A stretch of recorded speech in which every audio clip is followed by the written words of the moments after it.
Tara Reade's sexual assault accusation hasn't made a noticeable dent in Joe Biden's poll numbers against President Donald Trump, yet. The presumptive Democratic nominee has unequivocally denied sexual assault allegations from Reade, a former Senate staffer of his, for an incident she says happened in 1993. While some are calling for Biden to step down or be replaced at the Democratic convention, polling so far shows Democrats and independent voters are still largely behind the former vice president. A new national poll by Monmouth University released Wednesday with a margin of error of 3.6% shows Biden leading Trump 50-41.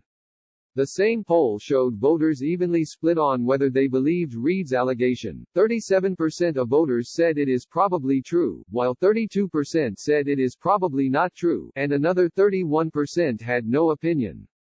Other polls out this week paint a similar picture. Even if some voters think the Reade allegations are true, that may not be enough to turn some of them off of Biden unless more corroboration or additional accusers come forward, numerous pollsters told Vox. I think basically the news itself in terms of its impact is not enough to override what is the underlying fundamental of this election, which is a referendum on the president, Monmouth polling director Patrick Murray told Vox. The alternative has to be really something unacceptable. I think in a different situation in a different time with different candidates, this would have a much more significant impact for Biden. While the Monmouth poll shows Biden's approval rating dipping slightly, his numbers in a head-to-head matchup against Trump remain relatively stable, even growing a bit from past Monmouth polls. It should be noted that Trump has been accused of sexual misconduct ranging from harassment to assault by more than 20 women, and was elected president in 2016 a month after a tape emerged of him bragging about assaulting women. Two other polls released this week suggest the Reade allegations are causing a minority of Democratic voters to rethink the party's choice for nominee, with women and younger voters more skeptical of Biden's denial. A Monday Morning Consult poll found about 25% of Democrats wanted Biden to be replaced as the Democratic nominee after watching his denial of the Reade allegations, while another poll by Politico and Morning Consult found 32% of voters from all parties said Reade's allegations made them less likely to vote for Biden. Fracturing party unity and slipping poll numbers with young voters in particular could spell trouble for Biden down the line. But at this point in the campaign, these numbers may in part reflect that Democrats recently finished a divisive primary, and these voters weren't excited about Biden to begin with, pollsters told Vox. If I'm on the Biden campaign and I see that 1 in 4 Democrats want Biden replaced at this point, I'm thinking that number is not that bad, said Cameron Easley, senior editor at Morning Consult. In fact, I might expect it to be a little bit higher. Unless you see some other details emerge, some other Democratic elites and leaders come off the sidelines and turn on Biden, I wouldn't expect these numbers to get much higher. As he runs against Trump, a man whose response to sexual assault allegations has been to attack his accusers, Biden has leaned heavily into his image as a champion of women's rights and a moral authority. Whether or not Reade's allegations are ever proven, they could get in the way of the contrast Biden wants to draw. A Morning Consult tracking poll conducted May 2-3 with a 2% margin of error showed voters don't see a ton of daylight between the two men on the issue of sexual harassment and misconduct. The poll showed 44% of voters said it's a major issue for Trump, while 37% said the same for Biden. The Trump campaign has already seized on the Reade allegations, and the coming weeks will set up a key test of how Biden and his campaign continue to respond.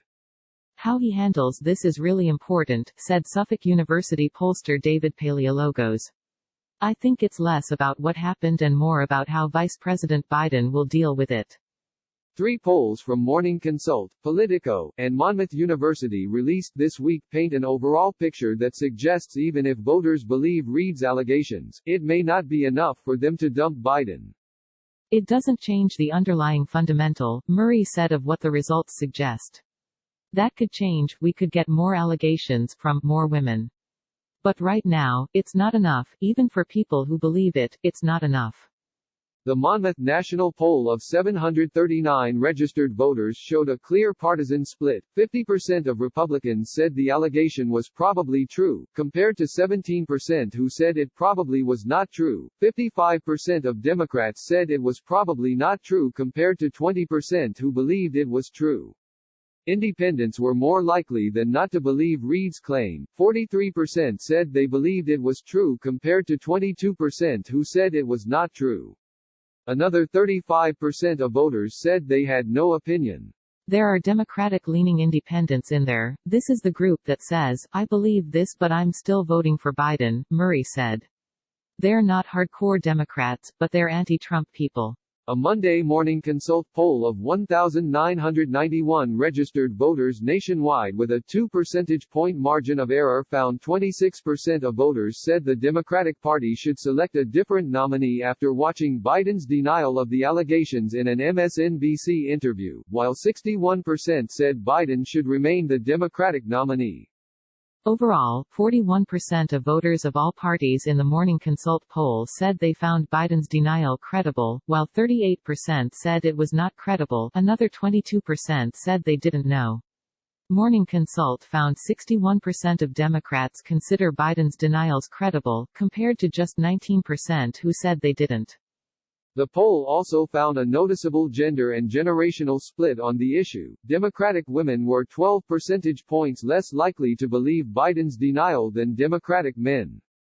Similarly, Democrats under the age of 45 were 14 points less likely to believe Biden than Democrats 45 and up. But when it came to the question of actually replacing Biden as the nominee ticket, just 24% of Democratic men and 28% of Democratic women said yes. There was a much bigger generational split on this question. 40% of Democrats under 45 polled said Biden should be replaced, while just 15% of Democrats ages 45 and older said he should be. The finding that younger voters were more likely to want Biden replaced matches up with Suffolk pollster Paleologos' recent USA Today poll of more than 600 Sanders voters, which found 22% of those voters said they'd vote for a third-party candidate and 60% said they were not very or not excited at all about Biden's nomination. Sanders largely captured the youth vote during the 2020 primaries, while Biden did well with older voters. That's the Democratic wheelhouse for volunteers, Paleologos said. And here they are saying by a clear majority that they're not excited. So Biden needs to be mindful of that, too. The Tuesday Morning Consult and Politico poll, also with a 2-point margin of error, found 32% of voters said the Reade allegations made it somewhat or much less likely they'd vote for Biden, while 42% said it made no difference either way. That poll also found 36% of voters said the Democratic Party should definitely, or probably, select a different nominee, compared to 40% who said, definitely, or probably, not. Right now he's doing well in the polling, but that could turn on a dime, Paleologos said. If there is other information that's sitting out there that contradicts that, then I think his approach to the issue is going to be key, especially among swing voters. Biden's campaign was already making outreach to women a substantial part of its operation, well before Reade's allegations surfaced. Now, Biden is walking a tightrope. The former vice president has stated that unequivocally, this claim is simply not true, but he has also encouraged journalists to further investigate and vet Reade's claims. Biden's campaign recently wrote to the Secretary of the U.S. Senate asking to make public any records of a sexual harassment complaint against him. The Senate has denied Biden's request. My knowledge that it isn't true does nothing to shake my belief that women have to be able to be heard and that all the claims be taken seriously, Biden said at a recent fundraiser. I know that this claim has no merit. But as a candidate for president, I'm accountable to the American people. And I welcome that accountability and the scrutiny of the press as well. Biden needs women to turn out for him in order to win in November. As a voting bloc, they can't be underestimated. Women are far more likely to consider themselves Democrats or leaning Democratic than men, and the gap between women and men has consistently grown since 2012, when women voted for Barack Obama over Mitt Romney by 11 percentage points.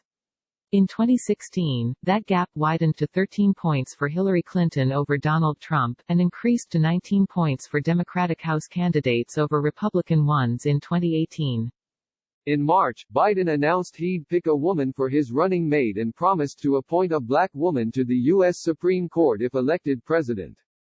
His pledge to select a woman vice president was a tacit recognition of how big a role women have in the Democratic Party. The 2016 nominee was a woman, and women candidates and voters alike powered Democratic wins in the 2018 midterms.